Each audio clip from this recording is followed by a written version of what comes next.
जनता के साथ हम लोग सारे काम किए, गलतफहमी के शिकार बने, थोड़े सा वोट से हम लोग हारे, वह भी आज पश्चाताप सारी जनता को यहाँ हो रहा है। और जनता इस बात के लिए निश्चित तौर से जो आप कह रहे हैं प्रयत्नशील है कि सुरेश जी इस बार चुनाव में आवे और विकसित मुजफ्फरपुर स्मार्ट सिटी बनाने की जो उनकी कल्पना अधूरी है वह उन्हीं के द्वारा पूरी होगा।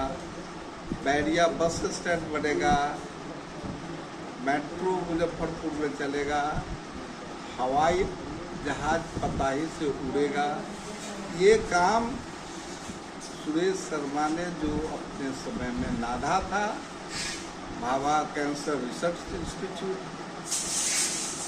बना, लाखों लोगों का इलाज हो रहा है। ये सारी हमारी जो केंद्रीय स्तर पर वार्ता होती थी, मोदी जी, नड्डा साहब स्वास्थ्य मंत्री या वेंकैया नायडू साहब, ये सब लोगों ने मुजफ्फरपुर को आज पेपर में देखिए कि स्मार्ट स्टेशन मुजफ्फरपुर का सबसे बड़ा स्टेशन, एरोप्लेन पर जैसे रहता उस तरह का स्टेशन मुजफ्फरपुर को बनाया जा रहा है, जहां से रेलवे का एक से एक गाड़ी आकर के और रुकेगी और यहाँ से जाएगी। ये सारा चीज जो हो रहा है वह एनडीए सरकार, प्रधानमंत्री और नीतीश कुमार के दोनों के ज्वाइंट एफर्ट से हो रहा है। आगे भी हम जनता भाई बहन सबों से यही आग्रह करेंगे कि इस दोनों सरकार को, डबल इंजन की सरकार को आप सुरक्षित, संपोषित और इसको मत दे करके इसको मजबूत करेंगे तो बिहार अगले 5 वर्षों में विकसित बिहार बनने में कोई रोक नहीं सकता। बाबा भोलेनाथ का ये पावन माह सावन है, इस पर अपनी ओर से क्या शुभकामना देंगे पूरे शहरवासियों को? अरे सब काम तो बाबा के हाथ में है। बाबा जो है कि जितना बात हम बोले हैं इस सब बाबा के कृपा से सब होगा। और जलाभिषेक बाबा का यहाँ बैजनाथ धाम पे होता है, झारखंड में यहाँ से बहुत लोग जाते हैं। और मुजफ्फरपुर जो हमारे गरीब धाम है, लाखों लोग यहाँ आते हैं, जलाभिषेक करते हैं। बाबा के आशीर्वाद से, गरीब बाबा के आशीर्वाद से अमीर मुजफ्फरपुर बनेगा। मुतलुपुर को भी राष्ट्रीय घोषित किया गया है। कराए हैं हम, उसमें भीड़ करके कराए हैं, समझे ना। ये सब काम दूसरा कोई करता तो नहीं है, ये सब सुरेश शर्मा के जिम्मे है। हम तो कराते ही रहते हैं, करेबे करेंगे, समझे ना। अब जनता इसको समझे चाहे न समझे। तो यहाँ की जनता आशा लगाई हुई है कि इस बार नगर विधानसभा में शर्मा जी वापस आ रहे हैं, तो क्या ये सब बात में पार्टी जाने अपना, पार्टी लाएगी तो पार्टी का जो हमारी सोच है वो सफल हो गई, और न लाएगी तो पार्टी अपना समझेगी। हम क्या उसके लिए करें, कहेंगे कि ना हम ही तो कीजिए। अरे पार्टी को ही समझ होनी चाहिए कि कौन इतना लाया है, कौन करेगा। तो करने वाले को पार्टी समझती है, आप कहने से थोड़ी कुछ होता है। यहाँ तो 100 आदमी कैंडिडेट है और सब आदमी अपना पोस्टर चारों बगल लगा दिया कि हम भावी कैंडिडेट, हम अभी कैंडिडेट। हमने तो कहीं कुछ नहीं लगा। जनता इस बार काफी जागरूक है, समझ रही है। तो जनता जागरूक है तो जनता के मनोभावना के हिसाब से पार्टियों करेगा। बाकी लोग जो झंडा लेके घूम रहे हैं तो ये लोग अब काम करता रहेंगे, आगे इनका भविष्य देखा जाएगा। बिहार क्या कहेंगे, जब भी आते हैं प्रधानमंत्री जी तो बिहार तो सौगात देते हैं बिहार वासियों के बीच में। प्रधानमंत्री जी बिहार को विकसित बिहार बनाने के लिए संकल्पित है और वो बार बार कह रहे हैं कि पूर्वोत्तर का विकास में बिहार की भूमिका अहम है। बिहार का विकसित होने पर ही देश को विकसित बनाने का जो योजना प्रधानमंत्री का है उसमें बिहार उनके दृष्टिकोण में प्रबल है।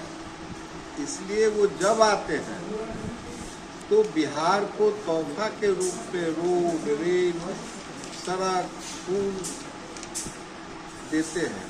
और देखिए इस बार जो आए हैं, अच्छा गरीब को आज तक प्रधानमंत्री ने जितना दिया एनडीए सरकार में, आज देखिए कि अनाज खाने के लिए हर आदमी को मिल रहा है, जो भी गरीब है। उसके लिए घर की व्यवस्था में पैसा पूरा दिया हुआ है कि जिसको छतदार घर नहीं है उसको छतदार घर बिहार में दिया जाए गरीबों का। दूसरी चीज होगी। तीसरी चीज, बिहार के जो हमारे यशस्वी मुख्यमंत्री हैं, इन्होंने 400 जो विधवा पेंशन उसको 1100 कर दिया। महिलाओं में उत्साह है, मुख्यमंत्री जी का जय जयकार है, प्रधानमंत्री जी अलग दे रहे हैं। और एनडीए सरकार के मुख्यमंत्री बिहार के जो है वो भी पीछे नहीं है। 125 यूनिट बिजली किसको मिल रहा है? उसी गरीब को मिल रहा है जो बिजली के बिल भुगतान देने में उसे थोड़ी परेशानी भी होती थी। तो 125 यूनिट में बिजली घर का पंखा इतना गरीब का चल जाएगा, उसको नहीं देना पड़ेगा। बाकी लोग जो है, बाकी किसान हैं, तो किसान को अलग दे दिए, बोरिंग का सब्सिडाइज रेट पे बोरिंग पर बिजली दे दिया गया, तो एक अलग फायदा मिल रहा है। अब बाकी लोग जो हैं उनको बिजली नहीं मिलती थी, इंडस्ट्री नहीं चलता था, उसको आज बिजली मिल रहा है, जिससे इंडस्ट्री चल रहा है, हॉस्पिटल चल रहा है, कंप्यूटर्स का सारा ऑप्शन में वो सारे काम हो रहे हैं। तो अब सबको सब तरह से सहायता और विशेषता के साथ मिल रहा है। ये बिहार के लिए सौभाग्य का समय है। विकसित बिहार बनने की जो अगुवाई ले रही है, उसको बनाने के लिए ये सारा चीज़ हुआ। खादी भंडार में जो ये कुमकुमाचार्य महायज्ञ हुआ, जिसमें काफ़ी वर्षों से भागीदारी लिया गया था, तो इस यज्ञ अपने आप में क्या संदेश देती है? देखिए, हमारे कश्मीर में, पहलगाम में हमारी बहन का सिंदूर छीना गया, और सिंदूर छीनने से प्रधानमंत्री ने सिंदूर ऑपरेशन करवाया। उन्होंने सिंदूर की रक्षा के लिए पाकिस्तान को, वो अपराधी क्रिमिनल को मरवाया जो भारतवर्ष की माताएं बहनों को सिंदूर लूटने का काम। आतंकवादी जब घटना को अंजाम दिए थे तो एक महिला को बोले थे कि मोदी को बता देना, वहीं देश की महिला ने आतंकवादियों को करारा जवाब दिया।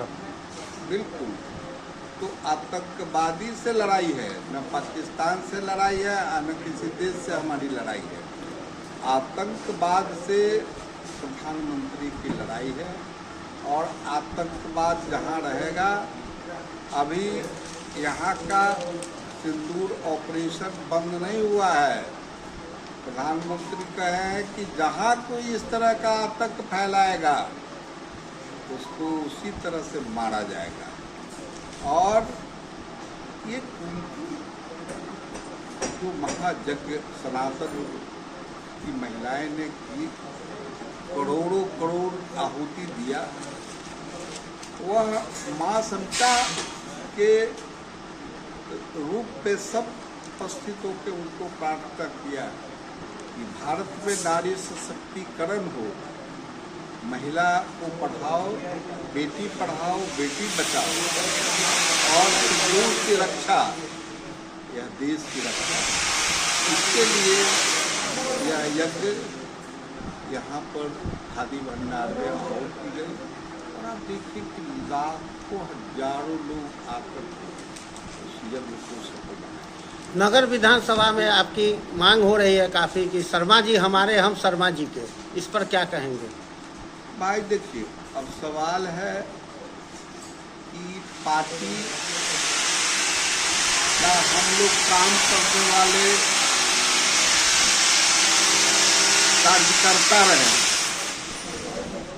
पार्टी हम लोगों को मंडल का अध्यक्ष से लेके अब प्रदेश का उपाध्यक्ष तक बनाया।